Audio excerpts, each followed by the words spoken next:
Kita semua memiliki damai di hati. Kita dapat merayakan hari ulang tahun yang ke-68 dengan sukacita ya. Amin. Yang saya hormati Bapak Ketua Majelis Umum GPKI yang diwakili oleh Sekretaris II. Yang saya hormati Bapak Kepala Suku Besar APAD, Bapak Dr. Anies Dominus Maleca. Yang saya hormati Bapak Bupati Kabupaten Ampat, yang juga Bapak Kepala Dinas Pendidikan dan Forkopimda Kabupaten Gunung Ampat.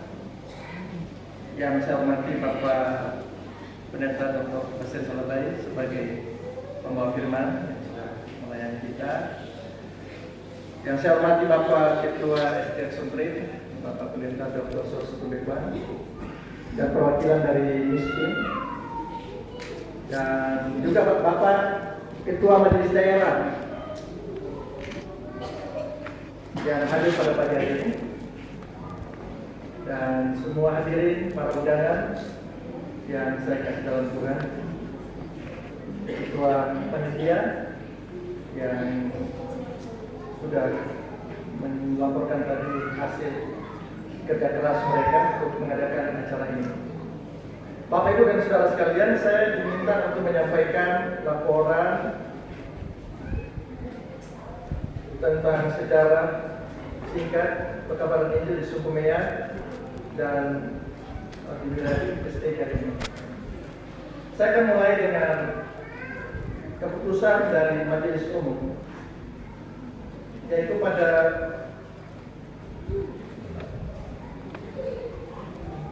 kami sebagai dasar kami melakukan hijauan atau kajian untuk sejarah singkat ini, yaitu pada tanggal 8 Juni tahun 2021 Majelis Umum menerbitkan surat tugas bagi tim kerja untuk menulis kajian sejarah Injil masuk di T3 PK yang diketuai oleh Bapak Dr. Filipus Magapro sebagai ketua tim kajian, wakil Bapak almarhum Pendeta Dominus Mayor, dan sekretaris saya sendiri, bendahara Bapak Gembala Matias Donsiba, Sarjana Teologi, dilengkapi dengan 5 anggota, yaitu Bapak Pendeta Yakub Donsiba, STH, Bapak Pendeta Walter Kennedy, Bapak Nelis Donsiba, MPD, Bapak Gembala Julianus Donsiba, STH, dan Bapak Lukas Donsiba. Kami sebagai tim kajian melakukan beberapa kegiatan untuk melakukan pengumpulan data. Untuk melengkapi informasi dalam kajian ini, kami melakukan wawancara dengan beberapa tokoh masyarakat, tokoh gereja, seperti almarhum Bapak Dominus Mayor, Bapak Yohanes Donsiba, dan juga karena ini sebagai kajian ilmiah, kami juga melakukan kajian berdasarkan literatur yang telah ditulis oleh para misionaris yang pernah melayani di Pegunungan Ampat, yaitu Bapak Donald Boris Gregory. Ini tesis untuk Master Teologi di Dallas Theological Seminary di Amerika. Kemudian juga ada tesis dari Bapak Pendeta Paul Rox yang mengambil Doctor of Ministry. Lalu kemudian catatan pribadi dari Bapak Henry Bock, dan yang terakhir adalah surat pribadi dari Bapak Jack Manley 25 April tahun 2016. Jadi berdasarkan literatur ini kami yakin bahwa kajian yang kami lakukan ini memiliki dasar yang otentik dan dapat dipercaya, selain wawancara dan juga kajian ilmiah yang telah ditulis oleh para misionaris yang melakukan penelitian. Berdasarkan data-data yang diperoleh, Bapak Matias Donsiba dan saya ditunjuk untuk membuat buku ini yang diberikan judul Sejarah Perkabaran Injil di Suku Mea, S3, di wilayah Pegunungan Ampat dan pesisir pantai Provinsi Papua Barat, tanggal 30 Juli 1954. Dari hasil kajian ini, saya memberikan rangkuman singkat sejarah Injil masuk di S3. Setelah Erikson meninggal pada tanggal 28 September 1952, disusul oleh pendeta Harold Loxman yang tiba di Manokwari tanggal 30 Desember tahun 1952, atau kurang lebih 3 bulan setelah Erikson meninggal. Ada misionaris yang melanjutkan, yaitu Bapak Loxman. Beliau yang kemudian mendirikan Erikson. Lalu tahun 1953 ada 5 misionaris lagi yang menyusul untuk membantu Bapak Loxman, yaitu Carol Trom, Beulah Stark, Jack Manley, Forrest Mike Torsby, dan Dorothy Torsby. Beulah Stark adalah tunangan dari Airport. Mereka belajar bahasa Indonesia 5 hari seminggu, jam 9 sampai jam 12. Dan pada bulan April tahun 1954, Bapak Harold Loxman, Bapak Torsby, dan Bapak Jack Manley melakukan survei udara dengan pesawat Mars di kepala burung sebanyak 3 kali. Waktu mereka melakukan survei lewat udara 3 kali, mereka menemukan bahwa daerah Sudistega ini merupakan daerah yang memiliki banyak penduduk, dan itu menjadi tujuan mereka untuk melakukan pelayanan yang pertama.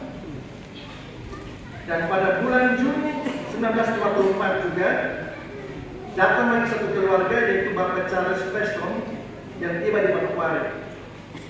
Jadi sekarang sudah ada 4 orang yang siap menjadi tim untuk melakukan survei ke atau secara jalan kaki ke S3 ini. Sebelum mereka melakukan survei, 4 orang ini, yaitu Bapak Charles Preston, Bapak Loxman, Bapak Jack Manley, dan Bapak Torsby, mereka menghadap Bapak atau kepala suku besar Harvard, yaitu Bapak Mayor Ludwig Manechan, yang pada waktu itu sebagai kapten, dan kemudian Bapak Kapten Barrett Manechan. Dan kedua bapak kepala suku Harvard ini memberikan rekomendasi bagi 4 misionaris tadi untuk melakukan pelayanan ke daerah pegunungan Harvard. Maka pada tanggal 5 Juli mereka berangkat, 4 orang ini berangkat dari Manokwari ke Ransiki. Tiba di Ransiki tanggal 6 Juli 1954 pagi. Dan mereka harus tunggu di Ransiki selama 2 minggu atau 14 hari karena mereka membutuhkan orang-orang yang mengangkat barang mereka. Selama 2 minggu atau 14 hari itu mereka berhasil mendapat 20 orang yang akan membawa barang-barang mereka. Jadi tanggal 6 mereka tiba, lalu tanggal 20 Juli mereka melakukan perjalanan. Berjalan kaki dengan 20 orang mengangkat barang selama 3 hari. Jadi tanggal 20 mereka berangkat, tanggal 23 tiba di Danau Adi. Dan mereka kemudian istirahat 2 hari, lalu mereka ke Siskadogo dengan sakit. Lalu mereka istirahat di situ selama 2 hari. Jadi tanggal 27 Juli barulah mereka berjalan kaki dari Siskadogo ke Bidogo. 2 hari perjalanan. Tanggal 27 tiba di Bidogo tanggal 29 Juli. Dan 29 malam itu mereka istirahat lagi, 4 orang yang didampingi oleh Bapak Yakob Inyomusi sebagai penerjemah. Jadi selama mereka dalam perjalanan, mereka memberitakan Injil. Dan Bapak Yakob Inyomusi yang kemudian menerjemahkan. Jadi sebenarnya sementara mereka berjalan, mereka sudah memberitakan Injil. Dan orang-orang yang mengikut mereka dari Siskadogo lalu sampai di Bidogo, mereka sebenarnya rencana mau kembali ke Adi. Tapi karena mereka tertarik dengan Injil yang diberitakan, mereka bilang kami mau ikut terus sampai ke Kestega. Jadi tanggal 29 Juli mereka melanjutkan perjalanan dari Idohu ke Remong. Sampai di Remong mereka bermalam, lalu kemudian tanggal 30 pagi jam 9 dari Remong mereka berjalan kurang lebih 3-4 jam sebelum jam 12 siang mereka tiba di Kestega tanggal 30 Juli. Itu sebabnya kita merayakan ulang tahun Injil, pekabaran Injil yang ke-68 pada tanggal 30 Juli 19 atau 2022 pada hari ini. Jadi Bapak Ibu dan saudara sekalian, kita puji Tuhan, kita bisa menikmati dan merayakan Injil yang luar biasa itu yang tadi disampaikan. Saya ingat waktu kami dalam perjalanan ke sini Bapak Ibu, banyak sekali lumpur yang kami lewati. Dan bila mobil kita tertanam dalam lumpur, kita perlu alat berat untuk keluarkan mobil kita. Tapi untuk melepaskan orang dari lumpur dosa, tidak bisa dengan alat berat. Diperlukan kekuatan Allah untuk melepaskan orang dari lumpur dosa. Dan itu 4 orang ini. Mereka tahu hanya Injil yang merupakan kekuatan Allah yang bisa melepaskan saudara-saudara kita dan kita semua dari lumpur dosa, supaya kita bisa mengenal keselamatan.